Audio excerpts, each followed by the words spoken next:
Record for the team. Hare Krishna, Prabhujis and Matajis, Dandavat Pranam.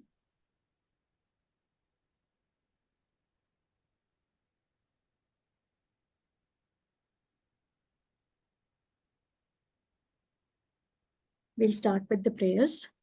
Om Ajnanatimirandasya Jnananjanashalakaya Chakshurunmilitam Yena Tasmai Shri Gurave Namaha.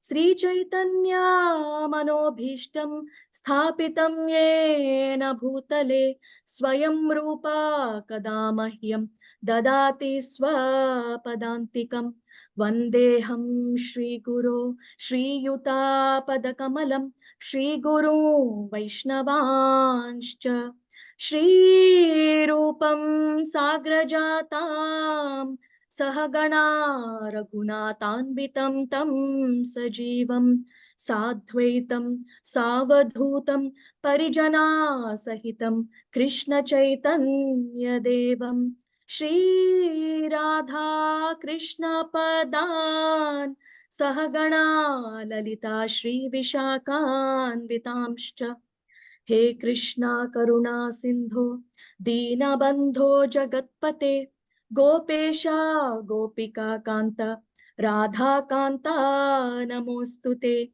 Tapta Kanchana Gaurangi Radhe Vrindavaneshwari Vrishabhanu Stute Devi Pranamami Haripriye Vancha Kalpatarubhyascha Kripa Sindubhya Evacha Patitanam Pavanebhyo Vaishnavebhyo Namo Namaha.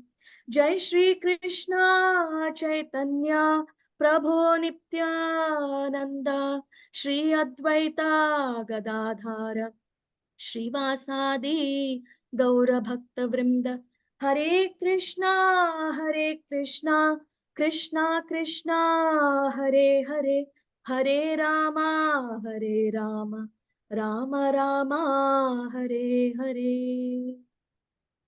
Om Namo Bhagavate Vasudevaya. Om Namo Bhagavate Vasudevaya. Om Namo Bhagavate Vasudevaya. Narayanam Namaskrityam Naram Chaiva Narottamam Devim Saraswatim Vyasam Tato Jayamudhirayet Nashtaprayeshu Abhadreshu Nityam Bhagavata Sevaya Bhagavati Uttama Shloke Bhaktir Bhavati Naishtiki Krishnaya Vasudevaya Devaki Nandanaya Cha Nanda Gopah Kumaraya Govindaya Namo Namaha Namo Mahavadanyaya Krishna Prema Pradayate Krishnaya Krishna Chaitanya Namine Gauratvishe Namaha Namah Pankajanabhaya Namah Pankajamaline Namah Pankajanetraya Namaste Pankajangraye Namo Brahmanyaya Devaya Go Brahmana Hitaya Cha Jagadhitaya Krishnaya Govindaya Namo Namaha Nama Om Vishnupadaya Krishna Prasthaya Bhutale Srimate Bhakti Vedanta Swami Niti Namine Namaste Saraswati Deve Gauravani Pracharine Nirvishesha Shunyavadi Paschatya Deshatarine Jaya Shri Krishna Chaitanya Prabhu Nityananda Shri Advaita Gadadhara Shrivasadi Gaura Bhakta Vrinda Hare Krishna Krishna Krishna Hare Hare Hare Rama Rama Rama Hare Hare. We'll do the Shishtastakam prayers also quickly. चेतोदर्पणमर्जनं भवमहादावाग्निर्वापणम् श्रेयः कैरवचन्द्रिका वितरणं विद्यावधूजीवनम् आनन्दाम्बुदिवर्धनं प्रतिपदं पूर्णामृत स्वादनं सर्वात्मा स्नपनं परं विजायते श्रीकृष्ण संकीर्तनं नामकारे बहुधा निज सर्वशक्तिः तत्रार्पिता नियमितस्मरणेन कालः एतादृशी तव कृपा भगवान् ममापि दुर्दैवम् ईदृशम् इहाजनिनानुरागः तृणादपि सुनीचेन तरोरपि सहिष्णुना अमानीनामानदेन कीर्तनीयः सदा हरिः न धनं न जनं न सुन्दरीं कवितां वा जगदीश कामये मम जन्मनि जन्मनीश्वरे भवतद्भक्तिरहै तुकी त्वयि अयि नन्दतनुज किङ्करं पतिता मां विषमे भवाम्बुधौ कृपया तव पादपङ्कजस्थितधूलिसदृशं विचिन्तय नयनं गलदश्रुधारया वदनं गद्गदा रुधाय गिरा पुलकैर्निचितं वपुः कदा तव नाम गृहणे भविष्यति युगायितं निमेषेण चक्षुष प्रवृषायितं शून्यायितं जगत् सर्वं गोविन्द विरहेण मे आश्लिष्य वा पादरतं पिनास्तु माम् आदर्शनान् मर्महतं करोतु वा यथा तथा वा विदधातु लम्पटो मत्प्राणनाथस्तु स एव नापराः हरे कृष्णा कृष्णा कृष्णा हरे हरे हरे राम राम राम हरे हरे हरे कृष्णा कृष्णा कृष्णा हरे हरे हरे राम राम राम हरे हरे हरे कृष्णा कृष्णा कृष्णा हरे हरे हरे राम राम राम हरे हरे मुकुं करोति वाचालं पंगुं लंघायते गिरिं यत्कृपातमहं वन्दे श्रीगुरुं दीनतारिणं परमानन्दमाधवं श्रीचैतन्य ईश्वरम् ॐ अपवित्र पवित्रो वा सर्वावस्थं गतोऽपि वा यस्मरेत् पुण्डरीकाक्षं स बाह्याभ्यन्तरः शुचिः श्रीविष्णु श्रीविष्णु श्रीविष्णु हरे Krishna Hare Krishna, Prabhujis and Matajis, Dandavat Pranam once again. Thank you all so much for joining today's Bhagavatam class. So we will be doing chapter 26, the description of the hellish planets. Before we start the chapter, let's do a small summary of the previous chapters, which are chapter 24 and 25. So in chapter 24, the description of all the lokas was given. This is a picture showing all the lokas that are there. I hope you can see it properly. So you can see that there are so many rings. These rings are actually the Mahatattva, the false ego, ether, air. Mataji, can you put it in presentation mode if you don't mind? I'm sorry. Yeah. Yes, Prabhuji.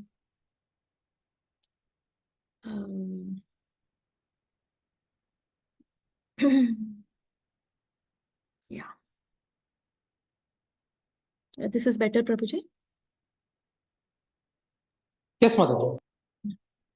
So this is a brief picture that shows the entire Bhuloka and all the lokas that are there. So the 5 rings that you see over here, the starting one is actually the Mahat Tattva, and then you have false ego, and then the elements, which are the ether, air, fire, water, and earth. And there was a description about Satyaloka, Tapaloka, Janaloka, Maharloka, Dhruvaloka, the Saptarishis, Saturn, Mars, Venus, Jupiter, Mercury, all our solar system, the moon, Rahu, Ketu, and sun. And then there are 2 mountains which are Loka on the 2 sides. There is Bhuvar Loka over there. I hope you can see my cursor. There is Bhuvar Loka over there. And this brown mountain that you see over here is starting with this small yellow colored structure, which is actually the Mount Meru. And below that, you see all the lower planetary system, which are the Atala, Vitala, Sutala, Talatala, Mahatala, Rasatala, and Patala. And then you can see over there that it's written as 28 hellish planets. So today's chapter is mostly about this 28 hellish planets. So in the next 40 to 45 minutes, we will actually be going through hell, the hellish planets. So I'm going to go to the next slide. So this is a zoomed in version of that yellow structure that I had just mentioned. So this yellow structure is nothing but Mount Meru, and we see this is our Bhuloka. And if you go below the Bhuloka, we have all these 7 lower planetary systems that I just mentioned, Atala to Patala.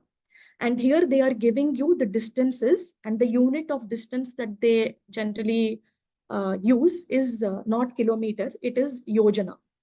It is not kilometer or mile, but it is yojana. And 1 yojana is equal to 8 miles. So if you do the translation, if you do the conversion, you can convert everything into miles. So below the Bhuloka, 16,000 yojanas below, will start our 7 lower planetary systems. So starts with Atala, and that goes about 10,000 yojanas. And there's a plus 500 that is given, right? So that is the earth that is there in between. There is a little bit of Bhuloka, and then the next Vitala starts, and then there's a little bit of Bhuloka, and then Sutala starts like that. So all the 500s that you see over there are the earth in between, and they all extend to 10,000 yojanas. So into 80,000 miles is each planet. If you end at Patala, after Patala, there is this hell that you see over here. And it is written that there are 28 hellish planets in this hell. So Bhagavatam says that there are actually hundreds and thousands of hellish planets in the hell also. But there are 28 which are more predominant. And that's what this particular chapter 26 is going to talk about. And what are the names of these hells? And when do you go there?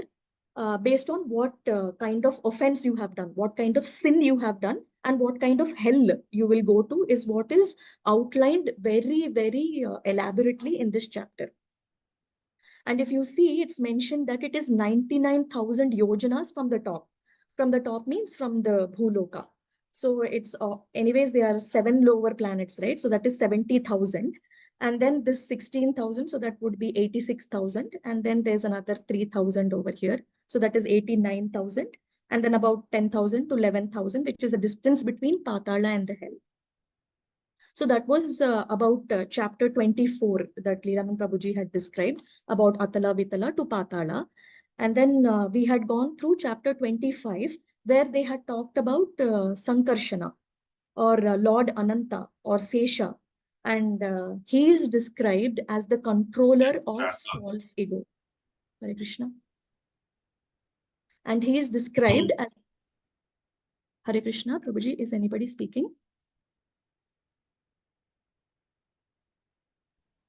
Santosh Charita Prabhu, can you go on mute, please? So he is described as Lord Ananta or Sankarshana, and he is described as the controller of false ego. And he is described as a Lord who has 1,000 hoods, and he is holding this entire universe that we have seen on one of the hood.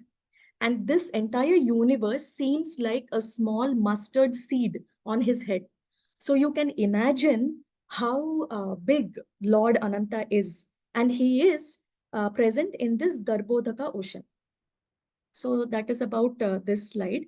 And if you want a bigger picture, so we have seen only from Mount Meru downwards the lower planets. So now you can see the bigger picture. This is one whole universe that you see. And these are all the higher planets. I hope you can see this text over here. This is higher planets. And then you have the middle planet, which is our Bhuloka. And then you have all the lower planets. And then you have the Garbhodaka ocean.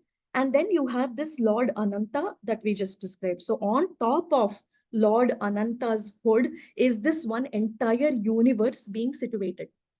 And then on the top, if you go above this universe, you see Mahatattva, who is Karana Dakshai Vishnu. And from his breath, there will be innumerable universes that are coming out, which you see over here. These bubbles that you see are actually universes. And this is one universe that we are staying in, one Bhuloka. And then this one universe is situated like a mustard seed on one hood of Lord Ananta. And it's also described that below Ananta also, there will be our Kurma, who is actually giving support to this entire universe. I believe I have a picture of that. I'll show that to you later. So today we will start reading about that hell that I just showed you, which has 28 hells inside. So we will start reading Prabhujis and Matajis, and after we read a few shlokas, then we will discuss. So let me go to Veda base.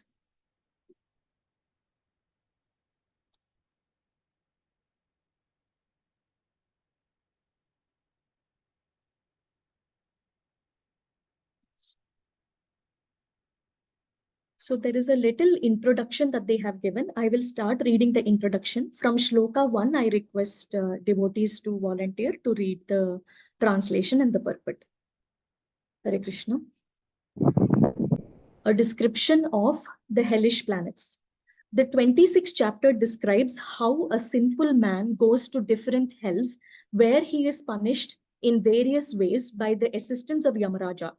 As stated in Bhagavad Gita, Shloka 3.27, Prakriteh kriyamanaani guneh karmani sarvashah ahankara vimudhatma kartaham iti manyate. The bewildered spirit soul, under the influence of the three modes of material nature, thinks himself to be the doer of activities which are in actuality carried out by nature. The foolish person thinks he is independent of any law. He thinks there is no God or regulative principle and that he can do whatever he likes.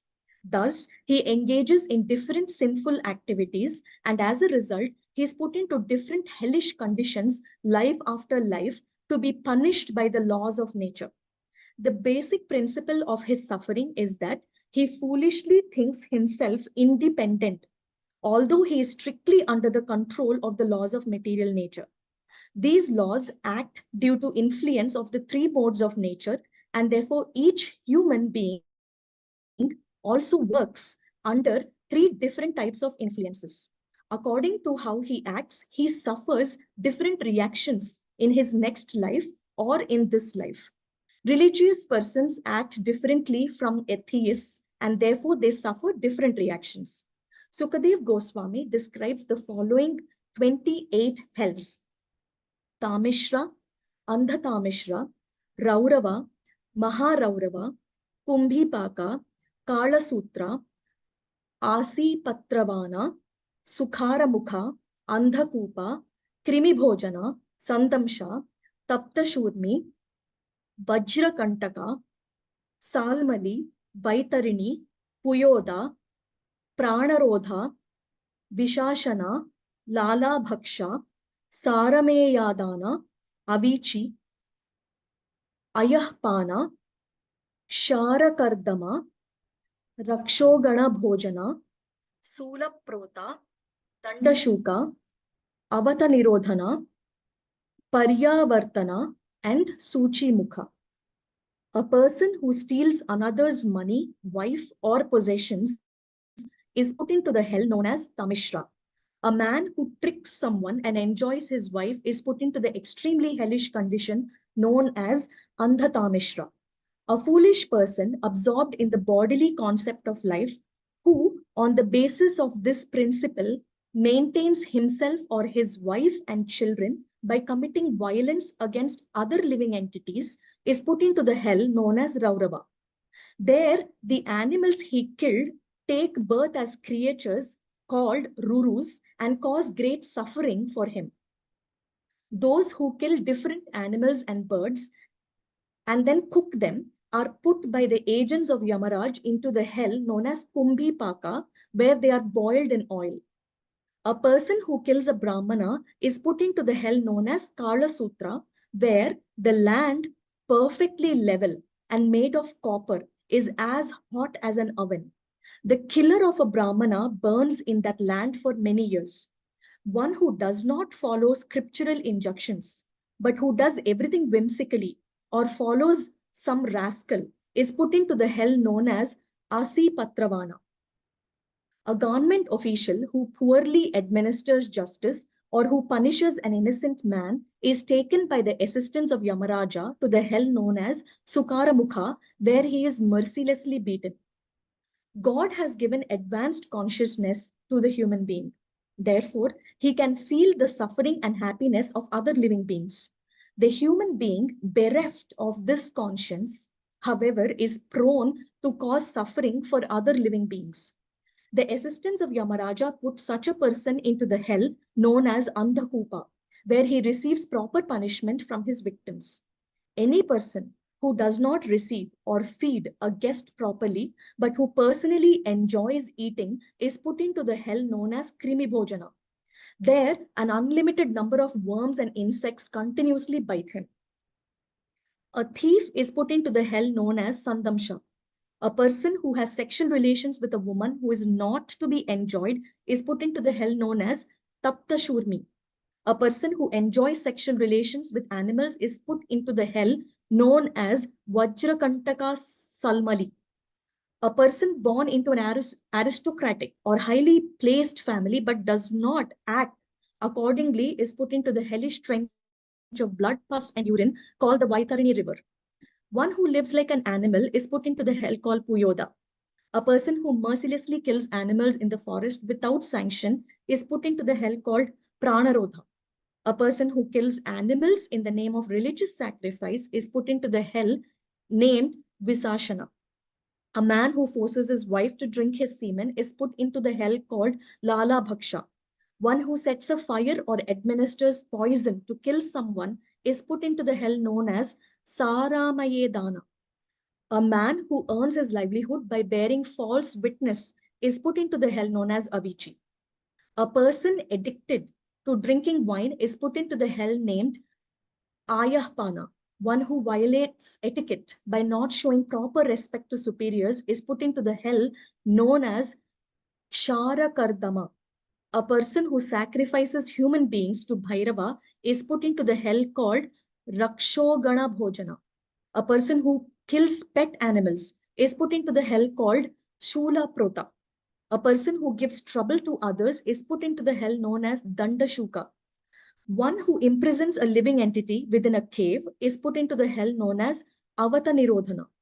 A person who shows unwarranted wrath toward a guest in his house is put into the hell called Paryavartana. A person maddened by possessing riches and thus deeply absorbed in thinking of how to collect money is put into the hell known as Suchi Mukha. After describing the hellish planets, Sukadev Goswami describes how pious persons are elevated to the highest planetary system where the demigods live and how they then come back again to this earth when the results of their pious activities are finished. Finally, he describes the universal form of the Lord and glorifies the Lord's activities. Hare Krishna. Hare Krishna, Prabhujis and Matajis. So we will read 1 to 5 shlokas and then we will do some discussion. Request any one devotee to please read the translation and the purport. Hare Krishna Mataji, Dandavat Pranam. Shall I read text 1 translation and purport, Mataji? Yes, Mataji, please go ahead, Mataji. Yeah. Srimad Bhagavatam, Canto 5, Chapter 26, Text 1. Rajo Vacha Maharshayetat Vaichitrayam Lokasya Katam Iti. Translation purport by His Divine Grace A.C. Bhaktivedanta Swami Srila Prabhupada Ki Jai. King Parikshit inquired from Sukadeva Goswami, my dear sir, why are the living entities put into different material situations? Kindly explain this to me. Purport. Srila Vishwanath Chakravarti Thakura explains that the different hellish planets within this universe are held slightly above the Garbhodaka ocean and remain situated there. This chapter describes how all sinful persons go to these hellish planets and how they are punished there by the assistance of Yamaraja. Different individuals with different bodily features enjoy or suffer various reactions according to their past deeds. Hare Krishna. Thank you, Mataji. Hare Krishna. Anyone else wants to read the text too? Hare Krishna, Mataji. Hare Krishna. Go ahead, Mataji. ऋषिरुवाच त्रिगुणात्वार्कृतः श्रद्धया कर्मगत्याः पृथग्द्विधा सर्वा एव सर्वस्य तारतम्येन भवन्ति. Translation. The great sage Sukadeva Goswami said, "My dear king, in this material world there are three kinds of activities, those in the mode of goodness, the mode of passion, and the mode of ignorance. Because all people are influenced by the three modes of material nature, the result of their activities are also divided into three. One who acts in the mode of goodness is religious and happy. One who acts in passion achieves mixed misery and happiness. And one who acts under the influence of ignorance is always unhappy and lives like an animal. Because of the varying degrees to which the living entities are influenced by the modes of material nature, their destinations are also of different varieties." Hare Krishna. Thank you, Mataji. Hare Krishna. Text 3. Yeah, Mataji. Yeah, Prabhuji. Yeah, I can go, Mataji. Yeah. Okay, then no need to read shloka, Mataji? You can read, Prabhuji. Go ahead, Prabhuji. Oh, okay. But that's okay, Mataji. I mean, it's time. Yeah. Yeah, it's a long shloka. You can read the translation. Yeah. Yeah. Translation by His Grace, Divine Grace, Srila Prabhupada ki Jai. Just as by executing various pious activities, one achieves different positions in heavenly life. By acting impiously, one achieves different positions in hellish life. Those who are activated by the middle mode of ignorance engage in impious activities, and according to the extent of their ignorance, they are placed in different grades of hellish life. If one acts in the mode of ignorance because of madness, his resulting misery is the least severe. One acts in the mode of ignorance because of the madness, his resulting misery is the least severe. One who acts impiously but knows the distinction between pious and impious activities is placed in a hell of intermediate severity. And for one who acts impiously and ignorantly because of atheism, the resultant hellish life is the worst. Because of ignorance, every living entity has been carried by various desires into thousands of different hellish planets since time immemorial. I shall try to describe them as far as possible. Thank you, Madam. Thank you, Prabhuji. Text 4. Hare Krishna. Anybody wants to read? Hare Krishna, Dandavat. Dandavat Pranam. Please go ahead, Mataji. Translation by His Divine Grace, Sri Bhaktivedanta Swami Srila Prabhupada ki Jai. Translation. King Parikshit inquired from Siddhar Goswami, "My dear Lord, are the hellish regions outside the universe, within the covering of the universe, or in different places on this planet?" Hare Krishna. Mataji, you can read one more, Mataji, because it is small. You Sure. can. The great sage Sukadeva Goswami answered, "All the hellish planets are situated in the intermediate space between the three worlds and the Garbhodaka ocean. They lie on the southern side of the universe beneath Bhumandala and slightly above the water of the Garbhodaka ocean. Pitruloka is also situated in this region between the Garbhodaka ocean and the lower planetary systems.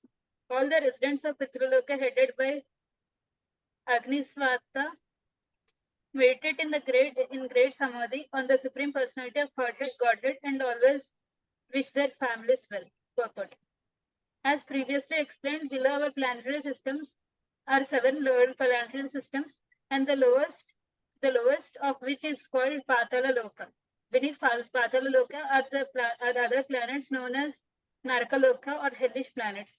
At the bottom of the universe lies the Garbhodaka ocean. Therefore, the hellish planets lie between Patala Loka and Garbhodaka ocean. Correct. Okay, thank you so much, Mataji.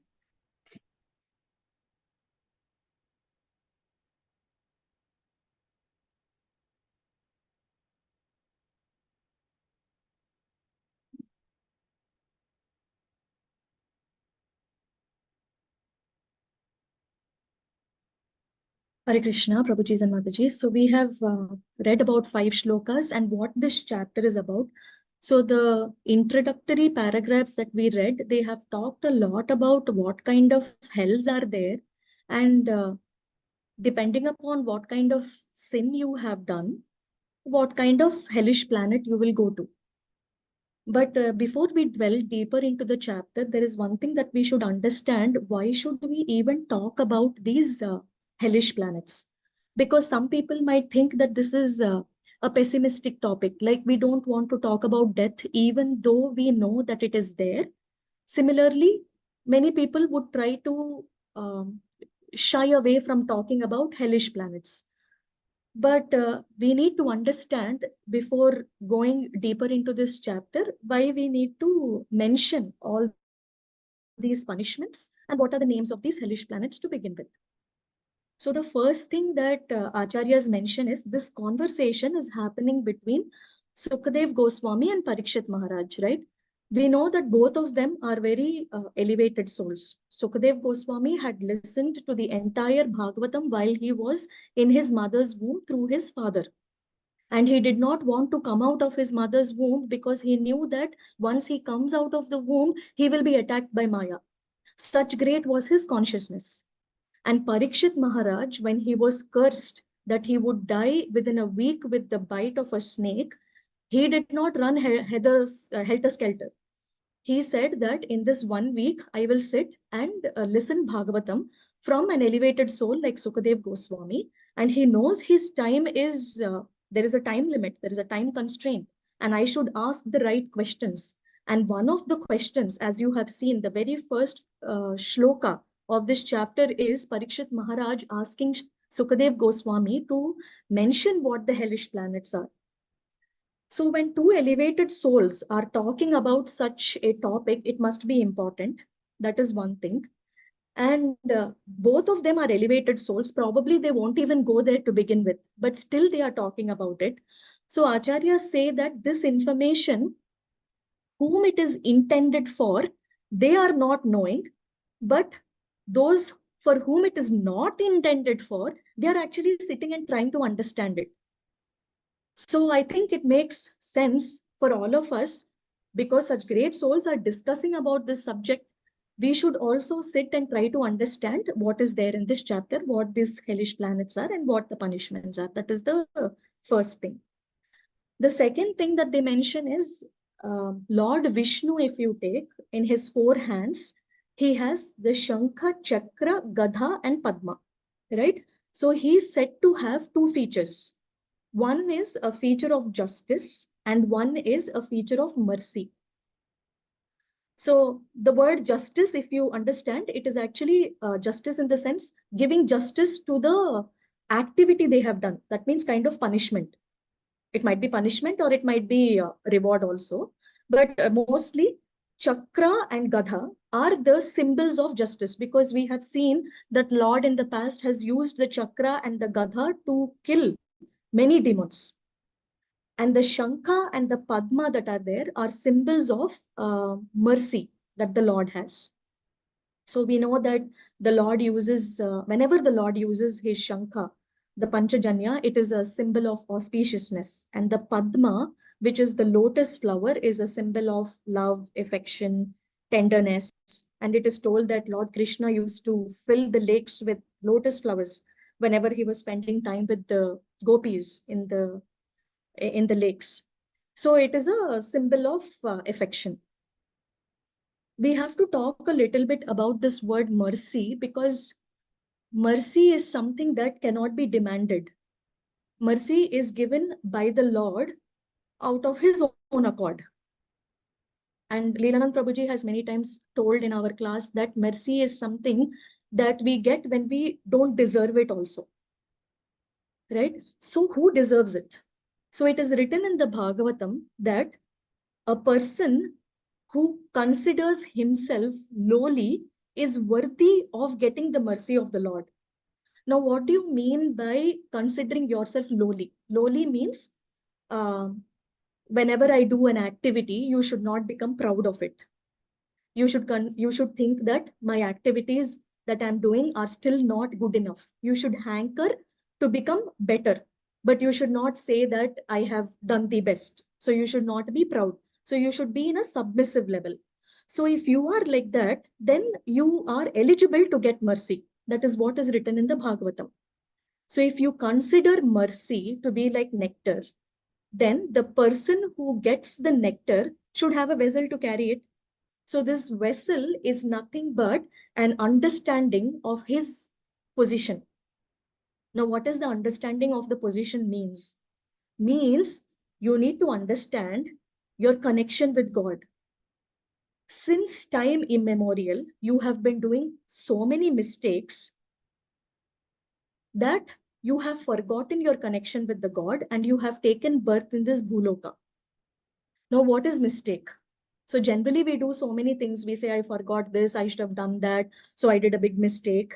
But they are all mistakes to begin with. But what is the biggest mistake in life? The biggest mistake in life is forgetting your connection with the God and forgetting your current position and thinking that you are the doer.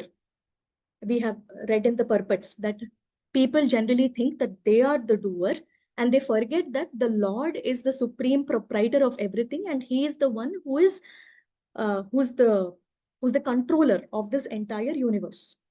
So that is the biggest mistake. So if you have been able to realize your position, that you have forgotten God and you are in a submissive level, then you are worthy of getting this mercy. Now, why are we talking about these two things over here is, if you understand what are these hellish planets and what is the sin that you have made, you will definitely be able to understand your position better, because all of us have been making these mistakes and then we realize how merciful God has been to us. Actually, we deserve something worse. We should have been in some hellish planet, but we are in Bhuloka, right? So we understand the mercy that God has given us, and it improves our bhakti. That's the reason why we should try to read what these hells are. The third thing that acharyas mention is, if rules and regulations are not followed, then we get punishments. So in the spiritual world, what rules and regulations do we have? The rules and regulations are the will of the God. And where is the will of the God? His words are clearly written in the scriptures. So the scriptures are our rules and regulations. And if we are not able to follow the will of the Lord by reading the scriptures, then we are sure to get these punishments.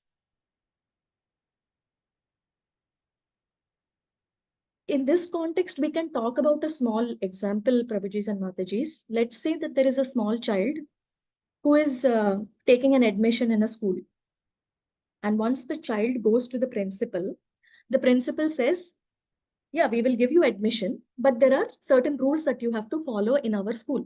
So the child asks, okay, tell me what the rules are. So the principal says there are two major rules. One is you have to come on time, and one is you have to come in the right uniform.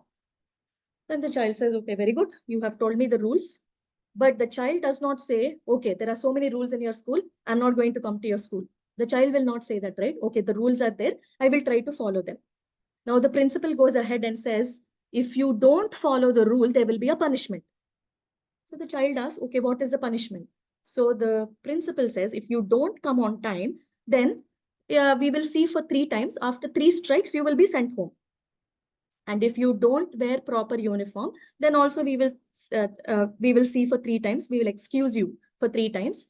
And then we will give you another punishment. Probably you'll have to go home and then wear the right uniform and come back or something like that. So now the child knows what the punishment is, and then he knows how to work according so that he does not get the punishment. So he says, okay, if I have to be on time to school at 8 a.m., then I have to start from my house at 7:30 a.m. and then I will be able to go to school on time. So he will do his work such that he will not get the punishment, meaning to say that you will do your own background work in order not to get the punishment. So if you know the punishment, what punishment is there, you will work backwards such that you won't get it. So the same analogy, if we were to apply in reading this chapter, if you know what punishment you will get, then you will do what has to be done to not get the punishment, which is obviously reading the scriptures and not doing any offenses towards devotees and all those things that we have learned, the devotional practices that we do. So now, is the child scared now? You told me so many rules, so many punishments are there in this school. So I am very scared. I will not join your school. He does not say that, right? he says, okay, fine, I will do whatever work I have to do so that I don't get the punishments. He will make sure that his uniform is ready. He sleeps a little early so that he wakes up early and then goes to school. So the same kind of conviction has to be carried by us. So obviously, when we read through these purports, there is a chance that some of us might get agitated or get scared. So many punishments are there. Why I'm mentioning all these things is there is no reason to be scared, because we know what to do so that we don't get the punishment, just like the child. So we just have to go ahead and do those things. So the next thing, Prabhujis and Matajis, is to know the reaction before performing action. So we live in this Kali Yuga. Whenever we do an action, we want to know the fruits of it. If we know the fruits of it, then we want to do it. So for example, let's say I want to go to Switzerland, but I don't know what is there, what to expect after I go there. So I speak to my friend, and my friend says, yes, if you go to Switzerland, it is very beautiful. You will be able to see greenery everywhere. Then you will be able to see the snow-capped Alps. That is also very beautiful. You cannot see that in Hyderabad. And then you will be able to taste the Swiss cheese. It is really tasty. So all this she has told me. So then I know that when I go there, I will be able to experience all this, right? So before doing an action, you want to know the fruit of it. So this action over here that I'm talking about is a good action. Similarly, if we take the child's example also, the child does not want to go to school. And the mother is trying to convince him to go to school. So she says, beta, if you go to school, then you will be able to pass grade after grade, and then you will be able to get a degree, and then you will be able to get a job, and then you will be able to have a good life for yourself. But this is a small child. He is not understanding anything. But if the mother says, okay, go to school today, tomorrow and day after are Saturday and Sunday, so they are holidays, you don't have to go. Then the child says, okay, very good. Okay, so tomorrow and day after are holidays. So there's an immediate fruit that he sees. I go today, and then 2 days are holidays. So let me go today, and then he goes. Meaning to say that if you know the fruit, then you want to do the action. These are good actions. Then why not you know the reactions for a bad action? So these are all sins that we are doing. Why not know the reaction, what is going to happen if you do a bad action on the same lines? When you're doing the good action, you want to know what is going to happen. Then why not know what is going to happen when you have done a bad action? So on these lines also, we should know what are the hellish planets and what are the punishments that we will be given if we have done a sin. And this will lead into making correct choices, because Bhagavatam has helped us by elaborately telling all these punishments so that we can make the correct choices in life. So the child, similarly, if we go back to the example of the child, he is not cursing the principal. You told me so many punishments in your school. I'm not going to come to your school. He didn't say that, right? He's going to make changes to his lifestyle so that he makes correct choices in life. So the same things we also have to apply in our life. The next thing is, we know that water flows from high level to low level, right? There is always a gradient. If there is a slope, only then the water will flow. But if both are at the same level, water will not flow, right? Same thing applies to mercy also. Mercy flows from a superior to from a higher platform to a lower platform. So we should always consider ourselves at a lower level than God. We should never feel that we are equal to God or we are God. Because if that is the case, then mercy will never flow. So that's why we always have to put ourselves in a lower level. And today the bhajan that we sang, Durlabha Manava Janma, we have seen how Bhaktivinoda Thakur has showed that I'm living this life, I'm working like an ass, but for what for, I'm not understanding. I want to do devotional service to you. I'm so low, I'm so fallen. So please help me. So like that should be our mentality while we are practicing devotional life. The next thing they talk about is a balance of the justice and the mercy aspects that we discussed in the second point. We have to have a balance between these two two aspects. Meaning to say, if you always think that Lord has mercy only, then what will become of you? You will keep on doing the same mistakes over and over again. And then you'll say, okay, Lord is all merciful. He will forgive me no matter what. So let me do whatever I want, and then he will forgive me. So you will go into that shameless attitude where you keep on repeating the same mistakes over and over again. So that is not good for your advancement of bhakti. And if you take only the justice aspect, meaning to say that God will punish you if you have done something wrong, you will become very scared in life. What is the right word? You'll become hopeless, meaning to say, there are so many sins, right? We have read through that entire paragraph. There's so many sins. I'm bound to do any one of the sins. Then I'm bound to go into any of the hellish planets. So there is no hope only. So no matter what, I will go to hell. So if you take only the justice aspect, you will become like that. So taking just either of the aspects will put you in a situation where is not good for the advancement of bhakti, but you should go into a balance between the two. And how will that help? That again helps by reading what these hellish planets are, and that helps you. Okay, there is this aspect of mercy, there is this aspect of justice also. We've read the aspect of mercy many times in all the other chapters, other cantos.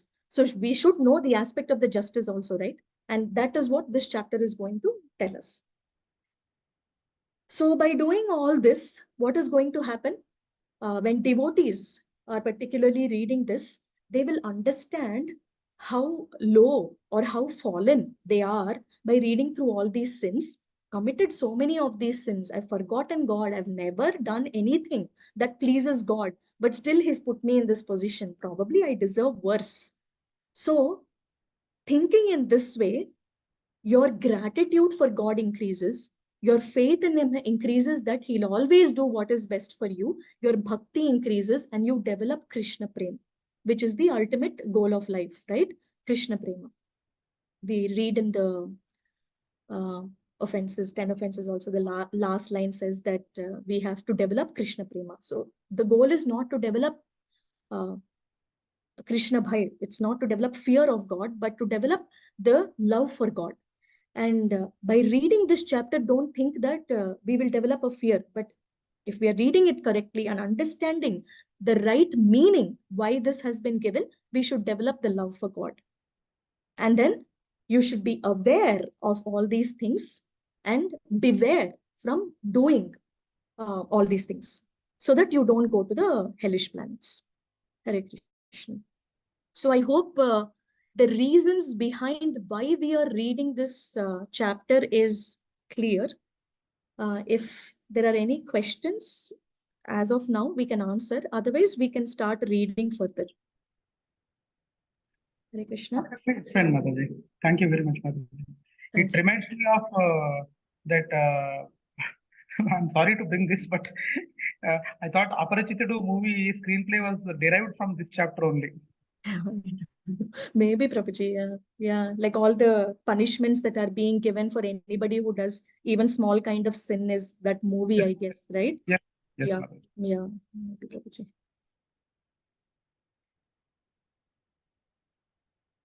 Yeah.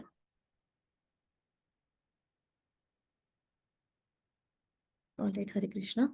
So let's go to the next shloka number 6. Anybody wants to read? Prabhuji's, Mataji's? I can read. Yeah. Go ahead, Santoshaditi Prabhuji. Go ahead, Prabhuji. Translation. The king of the Pitas is Yamaraja, the very powerful son of the sun god. He resides in Pitraloka with his personal assistants. And while abiding by the rules and regulations set down by the Supreme Lord, as his agents, the Yamadutas, bring all the sinful men to him immediately upon their death.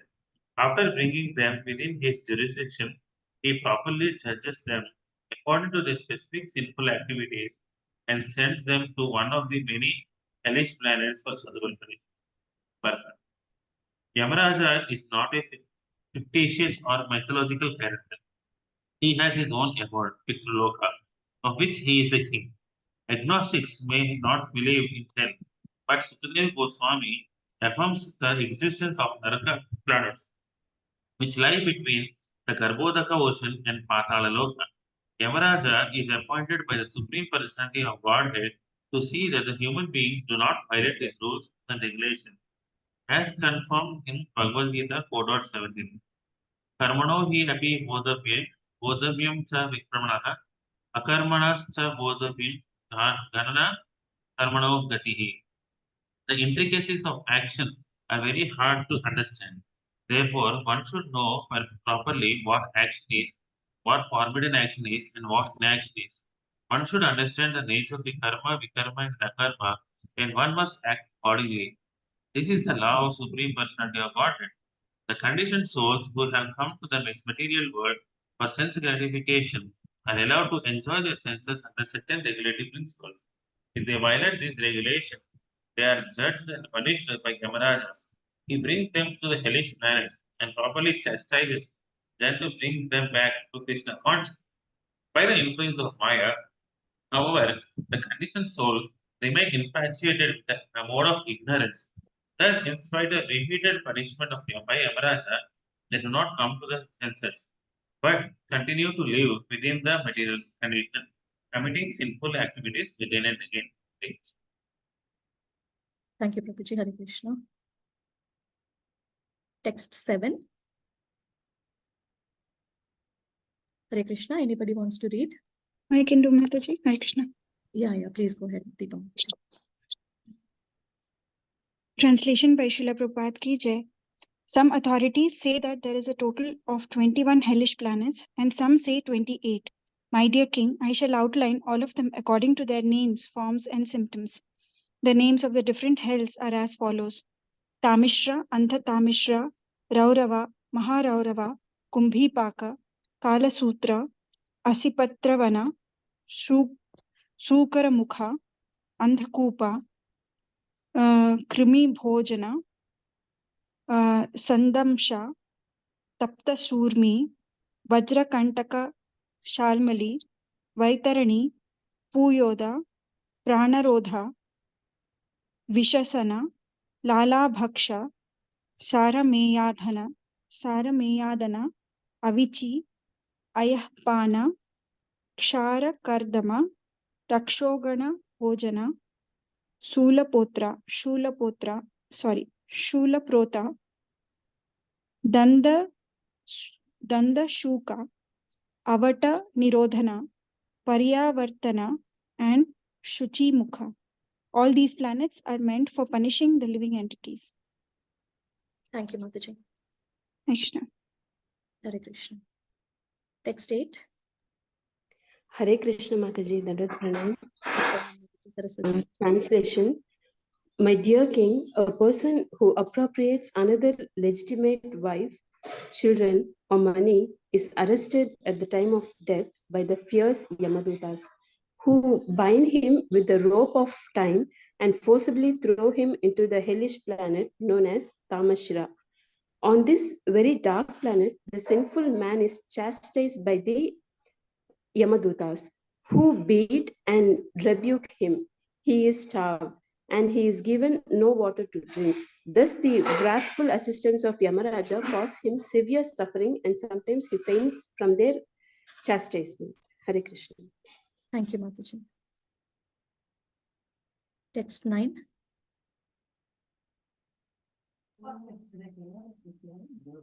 Hare Krishna. Hare Krishna. Hare Krishna. Hare Krishna, Prabhuji. చదవమంటారండి. Chadvan, Prabhuji. Hare Krishna. Translation. The destination of a person who slyly cheats another man and enjoys his wife and children is the hell known as Andhata Mishra. There is a condition is exactly like that of a tree being chopped as its roots. Even before reaching Andhata Mishra, the simple living being subjected to various extreme miseries. These afflictions are to serve that he loses his intelligence and sight.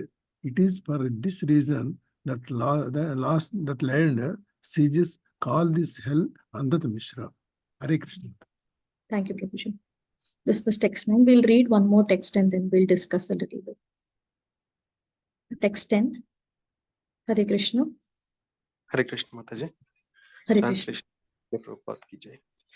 A person who accepts his body as his self works very hard day and night for money to maintain his own body and the bodies of his wife and children, while working to maintain himself and his family. He may commit violence against other living entities. Such a person is forced to give up his body and his family at the time of death, when he suffers the reaction for his envy of other creatures by being thrown into the hell called Rauvar. Raurav. Hare Krishna. Prabhuji, you can continue with the purport, Prabhuji. Okay, Mataji. One who accepts this bodily bag of three elements, bile, mucus, and air, as his self, who has an affinity for an intimate relationship with his wife and children, who considers his land worshipable, who takes bath in the waters of the holy places of pilgrimage, but never takes advantage of those persons who are in actual knowledge. He is no better than an ass or a cow. Bhagavatam 10.84.13. There are two classes of men observed in the material concepts of life. Out of ignorance, a man in the first class thinks his body to be his self, and therefore he is certainly like an animal. Sa eva go karu. The person in the second class, however, not only thinks his material body to be his self, but also commits all kinds of sinful activities to maintain his body. He cheats everyone to acquire money for his family and his self, and he becomes envious of others without reason. Such a person is thrown into the hell known as Raurava. If he simply considers his body to be his self, as do the animals, he is not very sinful. However, if one needlessly commits sins to maintain his body, he is put into the hell known as Raurava. This is the opinion of Srila Vishwanath Chakravarti Thakura.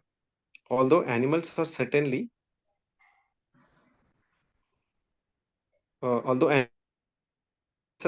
in the bodily concept of life, they do not commit any sins to maintain their bodies, mates, or offspring. Therefore, animals do not go to hell.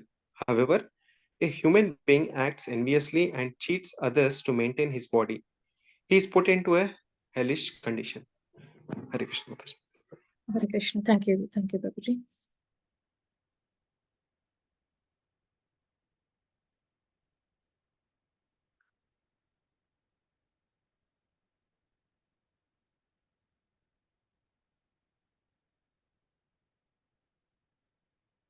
Yeah, Hare Krishna. Just put this in slideshow. Yeah, so just to summarize, like there are a lot of hells and a lot of punishments that they have told. Just to summarize, like what they have been telling clearly. So if you are stealing another's wife, children, or money, you go into Tamishra, and the kind of suffering you have is you are beaten, you are starved, you're not even given water, and the person faints. And if you are cheating and enjoying another's wife and children, you go to Andhathamishra. And even before reaching the hell, one is subjected to extreme miseries, like a tree is being chopped at its roots. Just now we have read that. One receives severe afflictions until intelligence and sight are lost. That's the reason why it is known as Andhathamishra, because you lose your sight. And then committing violence against other living entities while maintaining oneself and one's family. The hell you go to is Raurava or Maharaurava, and there are Rurus, which are animals that they inflict severe pain on you. And in Maharaurava, Rurus known as Kravyadas torment one and eat one's flesh. And cooking poor animals and birds alive, you go into what is known as Kumbhipaka, and you're cooked in boiling oil. This we are going to see later. So we saw that the distance that is there between the earth and the hellish planets was about 99,000 yojanas, right?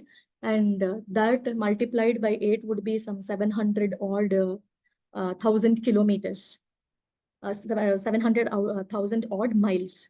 And it is told that the Yamadutas can travel this amount of distance in like a few moments. So it is like their speed is faster than our fastest spaceship. Anyway, that is on a side note. So once they take you to the Yamaraj, there they are going to work through all the sins that you have done, and you are sent through each of these hells. And as you go through the chapter, you will see that all these 28 to 32 hells are described in detail, and pictures are also given. I'll show them to you.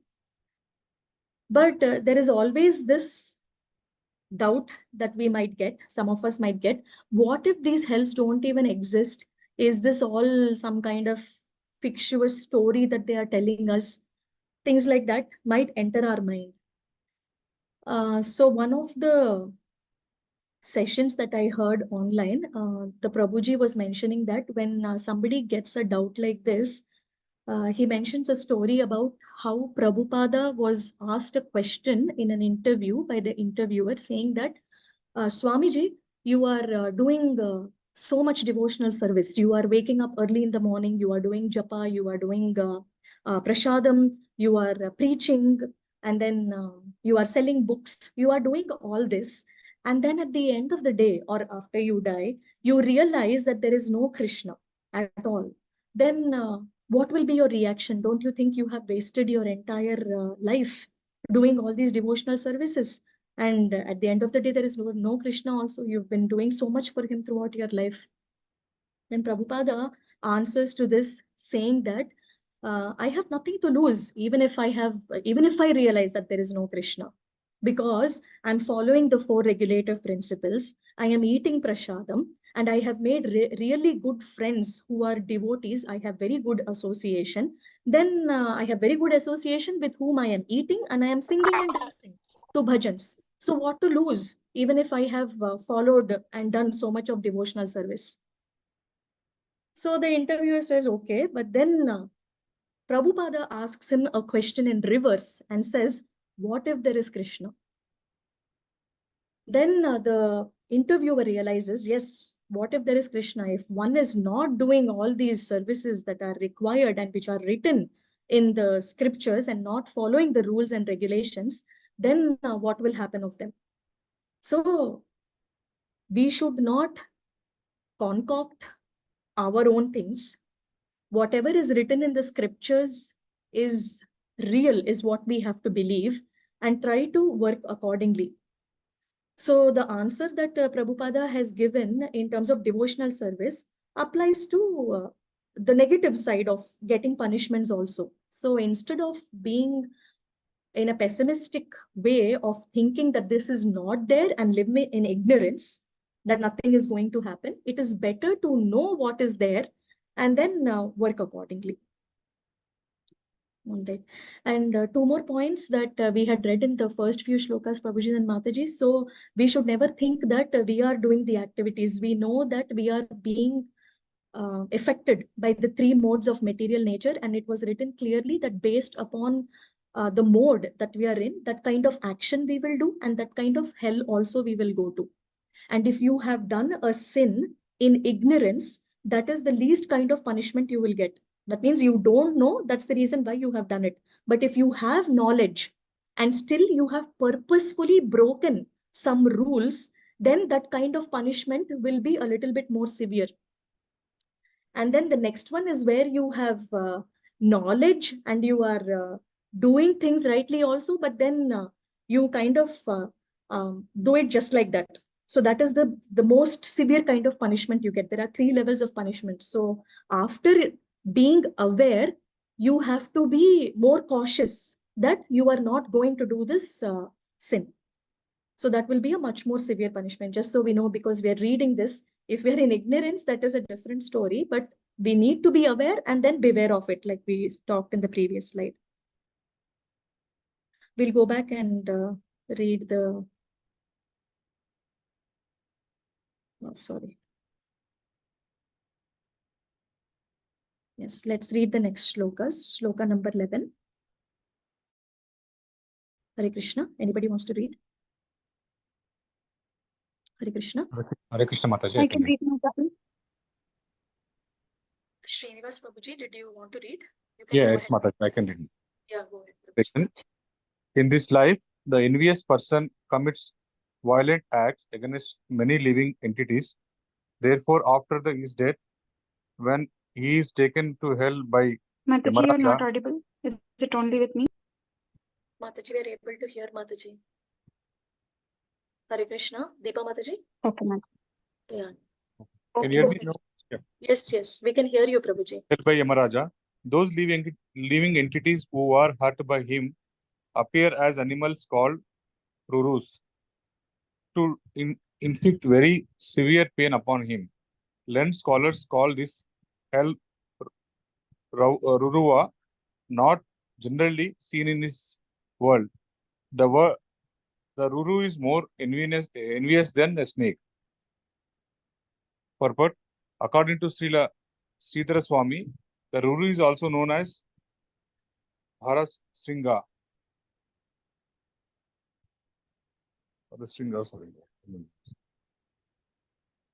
Srila Jiva Goswami confirmed this is in this Sandarbha. In this Sandarbha, Ruru Sabasya Swayam Muninaiva Tikta Vidhanale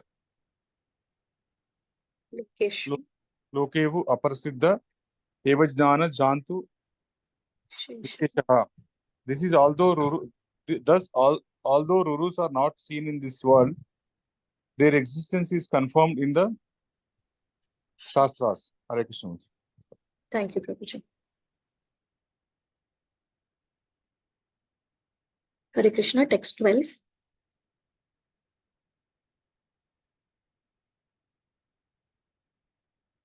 All right, I will read. Translation. Punishment in the hell called Maharaurava is compulsory for a person who maintains his own body by hurting others. In this hell, Ruru animals known as Kravyada torment him and eat his flesh. Purport by His Divine Grace A.C. Bhaktivedanta Swami Srila Prabhupada ki jai. The animalistic person who lives simply in the bodily concept of life is not excused. He is put into the hell known as Maharaurava and attacked by Ruru animals known as Kravyadas. So this comes as a surprise when we read this purport, because although we have been getting this instruction that we always have to think ourselves as the soul and not the body, it is very difficult to come out of that bodily concept. And here it is written that there is a punishment for that also. And such a kind of person is considered to be an animal, because he's not understanding, though he has got a life of Manava Janma he has got, and he has been given intelligence to get this kind of knowledge. He is first of all not hankering for this knowledge, and after knowing the knowledge also, he is not completely able to believe that he is the soul and he is not the body. So if you have not been able to go past that misconception, then you will also be put into a hell which is known as Maharaurava, and you will be attacked by these animals which are known as Rurus. And I believe going forward, they also talk about killing of animals, Prabhujis and Matajis. So sometimes we think that in the house we have all these insects, right? Like cockroaches and termites and things like that, and we are killing them. And then we are justifying that they are causing harm to us. So there is no harm in killing them. They're causing harm to us. So there is no harm in killing them, and we justify ourselves that way. But it is clearly written in Bhagavatam in one of the shlokas, I believe it comes after the 20th shloka. They say that these mosquitoes and all are sucking blood from us. That is right. But these mosquitoes don't know how painful it is when somebody is killed. These mosquitoes and insects don't know how painful it is when somebody is killed.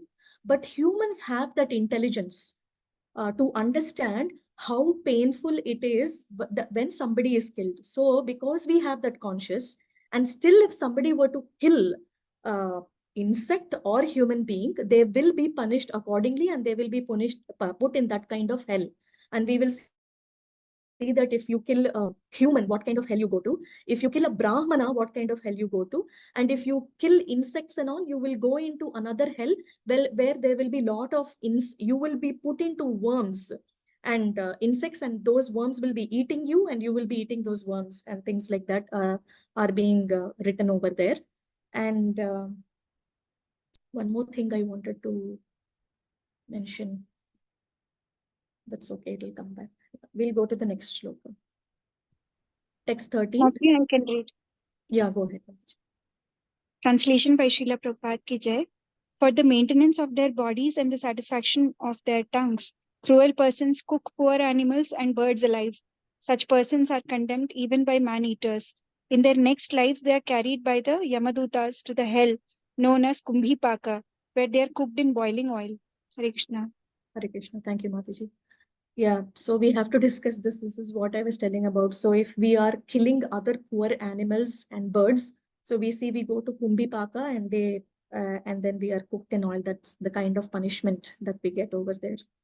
Text 14. Hare Krishna. Hare Krishna. Yeah, go ahead. Yeah. The killer of a Brahmana is put into a hell called as Kala Sutra, which has the circumference of 80,000 miles and which is made entirely of copper, heated from below by fire and from above by the scorching sun.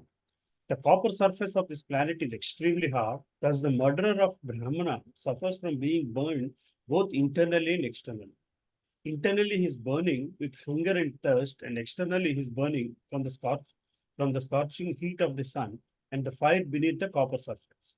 Therefore, he sometimes lies down, sometimes sits, sometimes stands up, and sometimes runs here and there. He must suffer in this way for as many thousands of years as there are hairs on the body of an animal. Thank you, Prabhuji. So sorry to be reading all this in such detail. Hopefully, I'm not making it more of a hell for you than it already is. But we need to understand that if somebody kills a Brahmana, then you are sent into a place where it is entirely made of copper. And we humans have done so much research to find that copper has the highest thermal conductivity, right? That's the reason why we make copper wires. But that aspect of copper has already been used in the hellish planets, where the punishment is given because the copper absorbs all the heat. There is sun right above, and the person is standing on that copper. It's copper everywhere. And it's so hot, he's thirsty and he's hungry. No food is given to him, no water is given to him, and he can't run anywhere. Almost it's like walking on fire ashes. All right, text 15. Hare Krishna.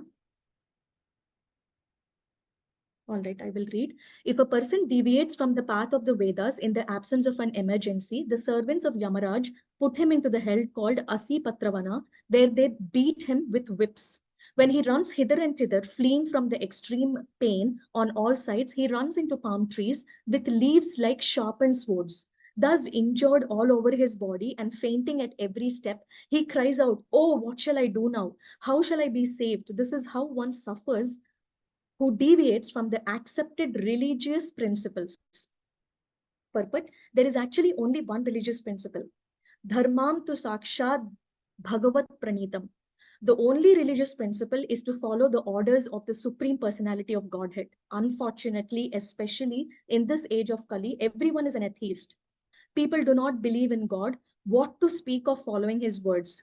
The words Nija Veda Patha can also mean one's own set of religious principles. Formerly, there were only one Veda Patha or set of religious principles. Now there are many. It doesn't matter which set of religious principles one follows. The only injunction is that he must follow them strictly.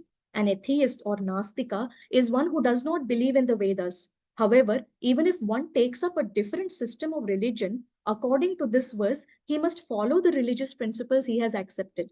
whether one is a Hindu, Mohammedan, Christian, he should follow his own religious principles. However, if one concocts his own religious path within his mind, or if one follows no religious principles at all, he is punished in the hell known as Ashipatravana. In other words, a human being must follow some religious principles. If he does not follow any religious principles, he is no better than an animal. As Kali Yuga advances, people are becoming godless and taking up so-called secularism. They do not know the punishment awaiting them in Ashi Patravana as described in this verse. So Patra means leaves, right? So that's the reason why this hell is known as Asi Patravana, because when you are running, you run into palm trees which have leaves that are like sharpened swords. That's the reason why the name comes as Asi Patravana. And here, Prabhuji's and Mataji is clearly mentioned that every living being, human being, should follow some kind of religious principles which are coming in the Shastra. Whether you are a Christian or a Muslim or a Hindu, you should follow some principles that have been laid down to you as per the Shastra. But if you concoct your own religion and make up your own rules and regulations, that will end you up in some kind of hell. So we have to be careful what we are following. And similarly, any person who calls himself God and cheats other people by giving his own rules and regulations also has to face some kind of punishment, and there is a hell for that as well. Text 16. Anybody wants to read? Mataji, shall I read, Mataji? Yeah, go ahead, Mataji. Text 16 translation. In his next life, a sinful king or governmental representative who punishes an innocent person or who inflicts corporal punishment upon a Brahmana is taken by the Yamadutas to the hell named Sukaramukha, where the most powerful assistants of Yamaraja crush him exactly as one crushes sugarcane to squeeze out the juice. The sinful living entity cries very pitiably and faints just like an innocent man undergoing punishments. This is the result of punishing a faultless person. Hare Thank you, Krishna. Mataji. So Thank we you. see a lot of this going on in governmental institutions, right? Sometimes an innocent person might also be punished. So they all should realize that there is a hell and a punishment for this. Maybe in courts also, along with the Bhagavad Gita, maybe they should be posted on the walls. I was just thinking when I was reading this. All right, text 17. Hare Krishna. Hare Krishna. Hare Krishna. Saraswati Mataji, you want to read, Mataji? Yes, Mataji, I will read. Go ahead, Mataji. By the arrangement of the Supreme Lord, low-grade living beings like bugs and mosquitoes suck the blood of human beings and other animals. Such insignificant creatures are unaware that their bites are painful to the human being. However, first-class human beings, Brahmanas, Kshatriyas, and Vaishyas, are developed in consciousness, and therefore they know how painful it is to be killed.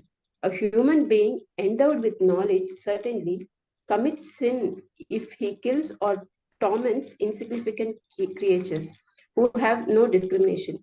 The Supreme Lord punishes such a man by putting him into the hell known as Andakupa, where he attacked by all the birds and beasts, reptiles, mosquitoes, lice, worms, flies, and other creatures he tormented during his life. They attack him from all sides, robbing him of the pleasure of sleep, unable to rest. He constantly wanders about in the darkness. Thus, in Andakupa, his suffering is just like that of a creature in the lower species. Purport. From this very instructive verse, we learn that lower animals created by the law of nature to disturb the human being are not subjected to punishment because the human being has developed consciousness. However, he cannot do anything against the principles of Varnashrama Dharma without being condemned. Krishna states in Bhagavad Gita 4.13, Chatur Varnyam Maya Shrishtam Guna Karma Vibhagashaha. According to the three modes of material nature and the work ascribed to them, the four divisions of human society were created by me. Thus, all men should be divided into four classes: Brahman, Kshatriyas, Vaishyas, and Shudras, and they should act according to their ordained regulations. They cannot deviate from their prescribed rules and regulations. One of these states that they should never trouble any animals, even those that disturb human beings. Although a tiger is not sinful if he attacks another animal and eats his flesh, if a man with developed consciousness does so, he must be punished. In other words, a human being who does not use his developed consciousness but instead acts like an animal surely undergoes punishment in many different heads. Thank you, Mataji. Thank you, Mataji. So we just discussed about this. So we'll go to text 18. Hare Krishna.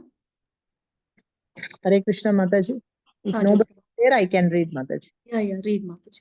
Translation text 18. A person is considered no better than a crow if after receiving some food, he does not divide it among guests, old men and children, but simply eats it himself, or if he eats it without performing the 5 kinds of sacrifice. After death, he is put into the most abominable hell known as a Krimi Bhojana. In that hell is a lake 10,000 yojanas, 8 lakh miles wide and filled with worms. He becomes a worm in that lake and feeds on the other worms there, who also feed on him. Unless he atones for his actions before his death, such a sinful man remains in the hellish lake of a Krimi Bhojana for as many years as there are yojanas in the width of the lake. Purport, as stated in Bhagavad Gita 3.13, Yajna Shishta Shinah Uchyante Sarva Kilbishaihi Bunjate te tva agham papa yapachanti atmakaranat. The devotees of the Lord are released from all kinds of sins because they eat food which is first offered to for sacrifice. Others who prepare food for personal sense enjoyment verily eat only sin. All food is given to us by the Supreme Personality of Godhead. Eko bahunam yo vidadhati kaman. The Lord supplies everyone with the necessities of life. Therefore, we should acknowledge his mercy by performing yajna, sacrifice. This is the duty of everyone. Indeed, the sole purpose of life is to perform yajna, according to Krishna, Bhagavad Gita 3.9. Yajnarthat karmano nyatra loko ayam karma bandhanaha tadartam karma kaunteya mukta sangha samachara. Work done as a sacrifice for Vishnu has to be performed. Otherwise, work binds one on to this material world. Therefore, O son of Kunti, perform your prescribed duties for his satisfaction, and in that way you will always remain unattached and free from bondage. If we do not perform yajna and distribute prasada to others, our lives are condemned. Only after performing yajna and distributing the prasada to all dependents, children, brahmanas, and old men, should one eat. However, one who cooks only for himself or his family is condemned, along with everyone he feeds. After death, he is put into the hell known as Krimi Bhojana. Thank you, Mataji. Thank you, Mataji. So we should make prasadam, distribute prasadam, and also we should respect properly the guests who come to our house. Otherwise, there is a reaction for that as well. Text 19. It is small, so I will read. Translation. My dear king, a person who in the absence of an emergency robs a brahmana or indeed anyone else of his gems and gold is put into a hell known as Sandamsa. There, his skin is torn and separated by red-hot iron balls and tongs. In this way, his entire body is cut to pieces. The last shloka of today, shloka 20. Translation. A man or woman who indulges in sexual intercourse with an unworthy member of the opposite sex is punished after death by the assistance of Yamaraja in the hell known as Tapta Shurmi. There, such men and women are beaten with whips. The man is forced to embrace a red-hot iron form of a woman, and the woman is forced to embrace a similar form of a man. Such is the punishment for illicit sex. Purport: generally, a man should not have sexual relations with any woman other than his wife. According to Vedic principles, the wife of another woman is considered one's mother, and sexual relations are strictly forbidden with one's mother, sister, and daughter. If one indulges in illicit sexual relations with another man's wife, that activity is considered identical with having sex with one's mother. This act is most sinful. The same principle holds for a woman also. If she enjoys sex with a man other than her husband, the act is tantamount to having sexual relations with her father or son. Illicit sex life is always forbidden, and any man or woman who indulges in it is punished in the manner described in this verse. Hare Krishna. Hare Krishna, so Prabhujis and Matajis.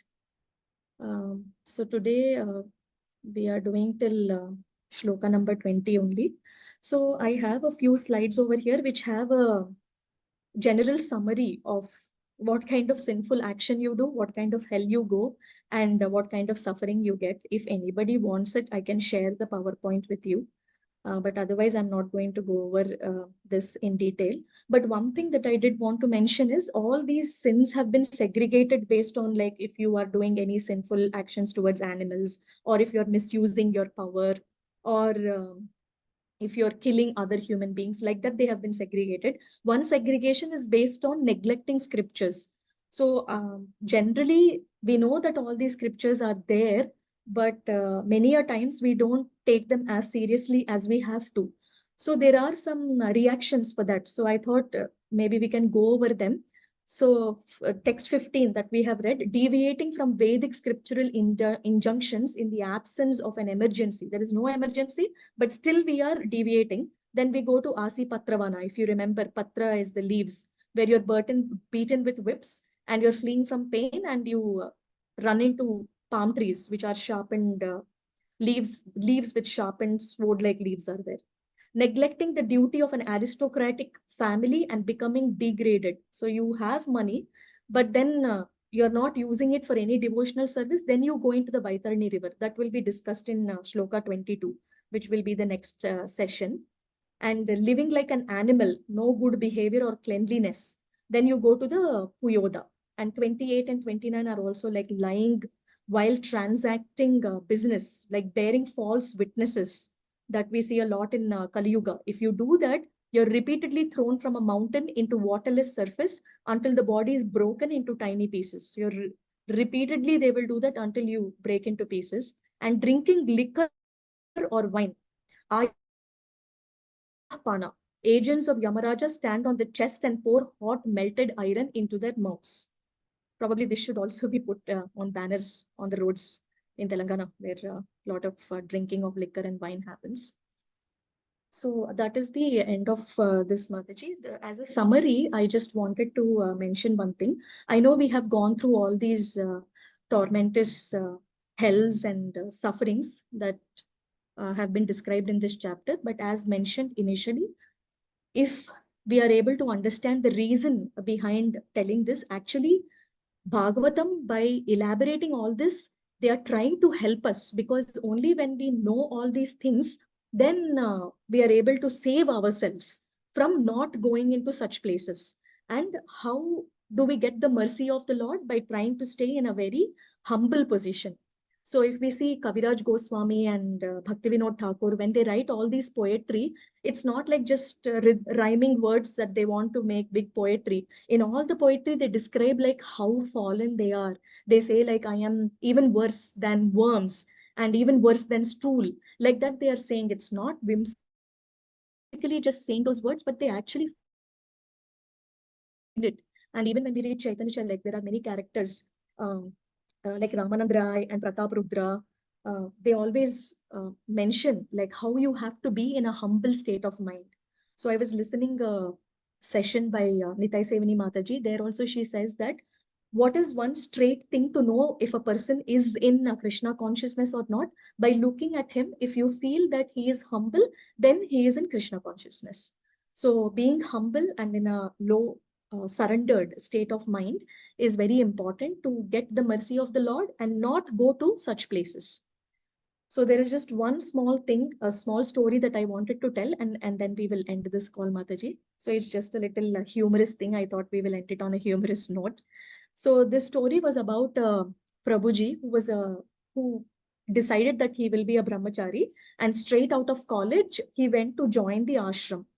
And after a month passed, he was taken to some place in the car, and he was traveling along with the Maharaj. So he was sitting with a senior devotee at the back seat, and Maharaj was sitting in the front seat. And then Maharaj casually turned towards him and said, so how has this 1 month been? I hope everything is fine for you in the ashram.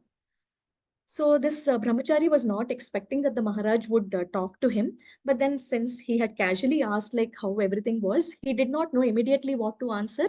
But then he said, yeah, Maharaj, everything is going well.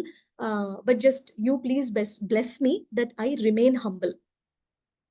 Then Maharaj immediately turned back and said, you want to remain humble?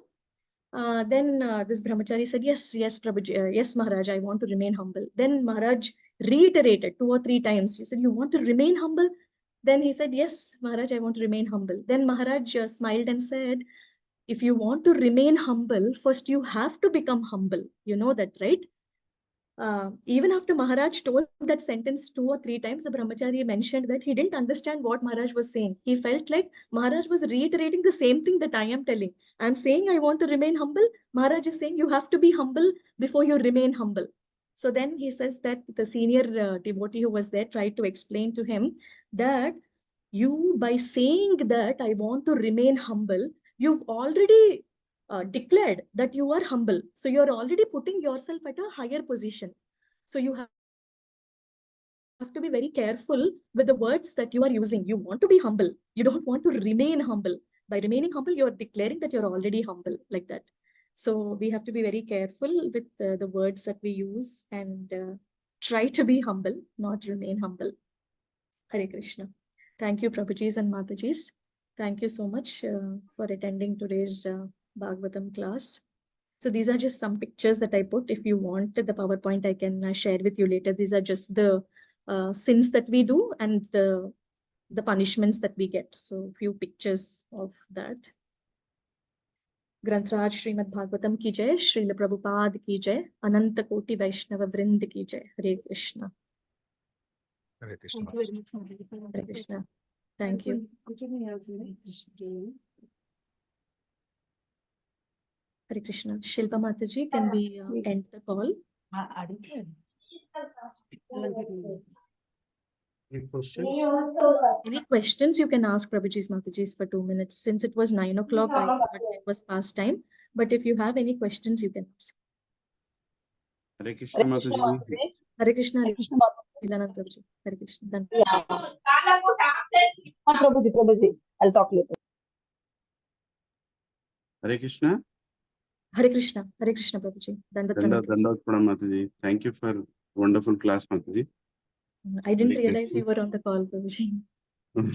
I joined a little late, 5 minutes late I joined. Thank you. I just thought this is Chandan Yatra going on. Achha. I thought I'll show Chandan Yatra for Radha Gopi Vallabha. I'm trying to do here. Very well. Can you all see? Yes, Prabhuji, we can see. It's Chandanam for Krishna. It's Chandanam for Radharani. Beautiful, Prabhuji. Very well, Hare Krishna. So beautiful, Prabhuji. So beautiful. I don't know. I tried all kinds of things to keep the Chandan. It was very difficult to keep. I don't know how they keep for the whole Krishna in the temple. So only for face you applied Chandan, Prabhuji, for Krishna? Yes, Mataji. For this time, I tried only on face. This itself took me like 1 hour. Oh, okay. Very beautiful, Prabhuji. So beautiful. On the forehead, I kept.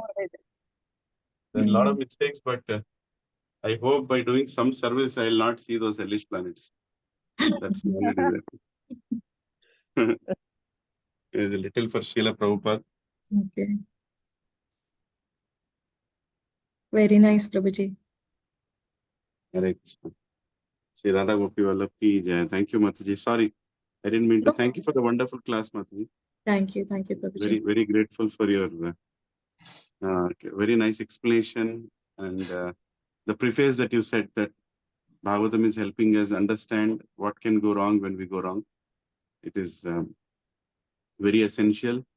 I am very grateful to Srila Prabhupada and all the wonderful Vaishnavas who have come into my life, who have saved me to a large extent from many of these hells. I'm still trying to go into some. I hope Vaishnavas will save me from going to some hellish planets. Thank you, Mataji. Hare Krishna. Thank you, Prabhuji. Thank you, Nirupama Mataji. Jyotsna Thank you Mataji, so raised much. your hand. You have a question. No, sorry, Mataji. That time while I was reading, I raised my hand and yeah, thank you so much for the Oh. wonderful class, Mataji. Thank you. Thank you, Hare Krishna. Hare Krishna. Hare Krishna Mataji, Dandavat Pranam for the wonderful class. Yes, Mataji, can you please share the slides, Mataji? Yeah, I will share the PowerPoint with you, Mataji. Yeah, I will. Yes, Mataji. Thank you, Mataji. Thank you, Hare Krishna. Shilpa Mataji, we can end the call, right? Oh, Shilpa Mataji is not there. Okay, I'm ending the call, Hare Krishna.